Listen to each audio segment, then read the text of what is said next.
Kwa majina naitwa Janet Joel Rite, mwenyekiti wa wanawake wa ACT Wazalendo Taifa. Leo tarehe 3 mwezi wa 3 kuelekea siku ya wanawake duniani, kama tulivyozungumza na vyombo vya habari, tulisema hatutakuwa na sherehe mwaka huu. Kwa hiyo kitu ambacho tutakifanya mwaka huu ni maombolezo na dua kwa ajili ya kuwakumbuka waliopoteza uhai Oktoba 29 na tarehe zilizofuata. Kwa hiyo tunachofanya leo, tumetengeneza mnara wa kumbukumbu kwa ajili ya kuwakumbuka mashujaa wetu waliopotea kipindi hicho cha uchaguzi 2025 Oktoba 29. Ndio jambo ambalo tumelifanya leo hii, ili mnara huu uwe kumbukumbu kile inapofika kila mwaka. Maana tunajua tumetengeneza mayatima wengi, wameondoka watu wengi ambao wanaolea familia. Sasa na sisi ni wanawake, lakini pia kuna watu wamepoteza waume zao kwenye hili janga lililotokea. Lakini pia kuna watu wamepoteza watoto wao ambao ni vijana wakubwa, vijana wao wangeweza kulea familia. Kwa hiyo kuna wazee wameachwa wakiwa hawana watoto, lakini kuna watoto wameachwa na mama zao. Tuna mama mmoja alienda supermarket kufanya shopping ya chakula. Wakati ameenda supermarket, ili anateremka tu akapigwa na risasi, akafa, akaacha watoto wadogo kwenye gari.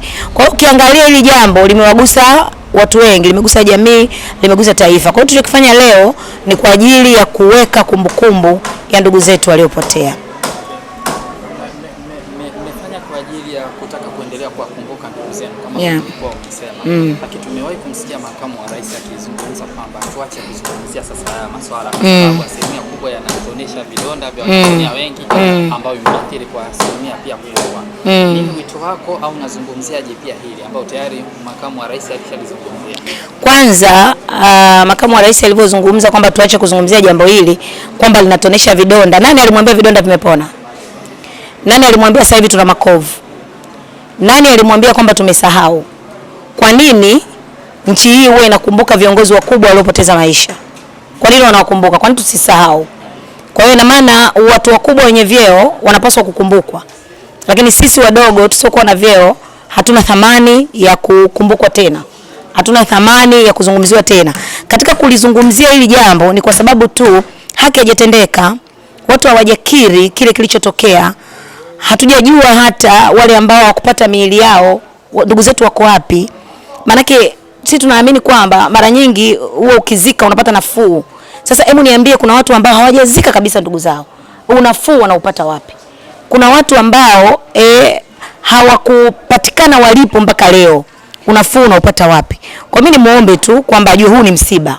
Sasa kama hajawahi kufiwa, hajawahi kuumizwa na haya matatizo, anaweza akasema kwamba tusitoneshe vidonda. Vidonda vya msiba haviheshimi. Mama wangu amekufa miaka 15 iliyopita. Lakini mpaka leo kila mwaka inapofika mwezi wa 12 tarehe 15 namkumbuka mama wangu. Binadamu hapotei kirahisi. Kwa hiyo machozi yetu hayawezi kuisha kirahisi. Tena ukizingatia hata 40 hatujafanya, matanga hatujainuka. Tunanyamazaje? Kwa hiyo mimi namsihi tu kwamba aone hili jambo limegusa mioyo ya watu. Mioyo ya watu ina machozi, ina maumivu, tunagiza, hatujui. Yani tupo kwenye nchi yetu lakini hatujui. Mimi hapa sijui nikitoka hapa napozungumza na wewe mwandishi kwamba nitafika salama. Watu wanatekwa, wanapotezwa katika kitendo cha kuendelea kuteka watu, katika kitendo cha kuendelea kubambikiza watu kesi. Leo huyo Dafrosa na ndugu na watu wanaowafahamu bado wako ndani. Unataka kuniambia namna gani ambavyo vidonda vimepona? Vidonda haviwezi kupona kwa staili. Nini wito wako kwa vijana lakini kwa Watanzania pia? Tunaona kimfano kama sasa hivi juzi ile ambayo mmefanya press na mkazungumza mpaka ukafikia hatua ya kulia, baadhi ya watu kwenye mitandao ya kijamii wamekuwa wakiwatumia pia shutuma kama ni watu ambao waliwaambia msiingie kwenye uchaguzi lakini mliingia, lakini sisi tuliona hatari pia kubwa mbele lakini hamkutusikiliza, lakini leo mnatoka kuja kupinga au kuzungumzia vitu kama hivi. Watu wengi sana kwenye mitandao ya kijamii wanawachukulia kama wasaliti, watu ambao mmefanya vitu ambavyo hamkustahili kuvifanya vile ambavyo nyinyi mmevifanya. Unajua, kwanza kuna jambo moja lazima tujue. ACT Wazalendo ni taasisi ambayo ina maamuzi yake. Hatuwezi kwamba wewe umeamua hivi basi na sisi tukufuate wewe ulichoamua. Alafu lazima tujue kwamba upiganaji wa katika kudai demokrasia kila mmoja ana njia yake. Wewe utasema unataka kuna kipindi tulikuwa tunasema sisi tunataka tume huru kuelekea uchaguzi. Na kuna watu walisema wanahitaji katiba mpya kuelekea uchaguzi. Walitupinga pia tuliosema tunataka tume huru. Ni katika mawazo na namna ambavyo tunachanganua mambo tofauti tofauti. Tukasema tunapodai katiba mle ndani tuna bunge ambalo sawa sawa na unapanya tu wamejaa kwenye gala la mahindi.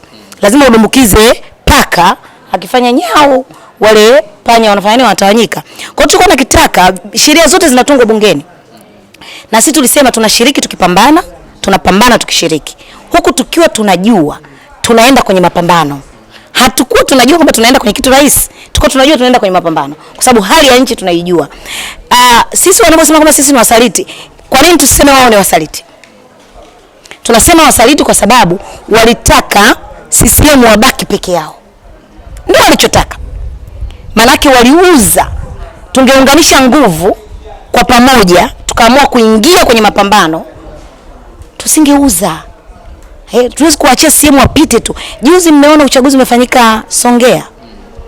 Vyama vyote vimesaini uchaguzi ulikuwa huru na haki, wakafurahia. Lakini uchaguzi huu ilitengenezwa sinema kwamba vyama vikishashiriki uchaguzi vitoke vije viseme uchaguzi ulikuwa huru na haki. Tusinge kuwemo sisi, maana yake Mpina asingeenguliwa, maana yake ingekuwa uchaguzi ni huru na haki. Lakini sisi tulivyoshiriki na tukapata maumivu, tukateswa, tukaumizwa, tumewaambia kwamba sinema yenu mlioiandaa haikufanikiwa. Sisi ndio tumewaambia nini kipo huku. Sisi ndio tuna haki ya kulia. Sisi tumepigwa, tukaumizwa sababu tumeenda kupigana. Itakuwaje wewe ambaye uko nyumbani, hujapigana, udao umeumia, umeumizwa na nini?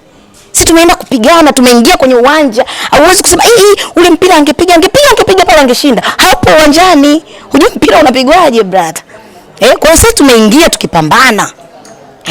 Tumeona namna ambavyo tumeumizwa. Kwa hiyo sisi tuna haki ya kulia, tuna haki ya kuomboleza, tuna haki ya kulalamika, tuna haki ya kupaza sauti. Kwa hiyo hizo ni propaganda zao tu wanaosimamia zintishi. Hata wakitushambulia kwamba sisi ni wasaliti wao waliotaka kuachia CCM wapite bila kupingwa. Kama vile vyama vingine vilivyopongeza uchaguzi huru na haki huko Songea, vije vithibitishe kwamba uchaguzi ulikuwa huru na haki. Sisi hatukuingia tu, lakini uoga wetu uchaguzi ulikuwa huru na haki. Tungebisha kitendo cha kuingia sisi, kuanza kuzuiliwa mgombea wetu rais, kuanza kuenguliwa kwetu, kuanza kuuawa kina Dafrosa. Tunajua bado hata ile walioita tume huru ya uchaguzi ilikuwa ni tume iliyobatizwa, iliyopokea ubatizo wa maji mengi kutoka maji madogo, lakini haikuwa huru. Maana hiyo huu msiba si kwamba unawahusu wao tu ambao hawataka huo uchaguzi. Hatuhusu wote.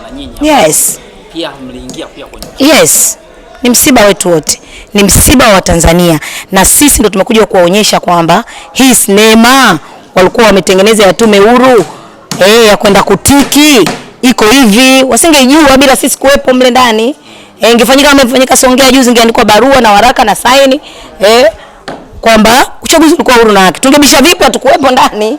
Huwezi kusema huu mpira eti nimekatwa mtama, nimeumia, wewe hujacheza. Aliyekatwa mtama ndio anajua maumivu yake. Yes. Safari hii unatarajia kuanzia wapi na tunaanza tarehe 5 tutakuwa Lindi. Tarehe 6 tutakuwa Tandaimba. Mnakwenda kuambia nini Watanzania? Ujumbe wetu ni huo. Machozi ya mama ni deni la taifa. Tuna mambo mengi sana ya kuzungumza. Lakini pia kuna watu ambao wamekata tamaa na namna ambavyo siasa zetu zinaenda. Lazima tuzungumze na wanawake wapambanaji waliopambana na sasa wako majumbani, wako kimya. Kwa mimi kama mwenyekiti wa wanawake nina wajibu wa kwenda kuzungumza na kina mama na kuwaambia kwamba hatutakiwi kukata tamaa wala kuchoka, mapambano yanaendelea.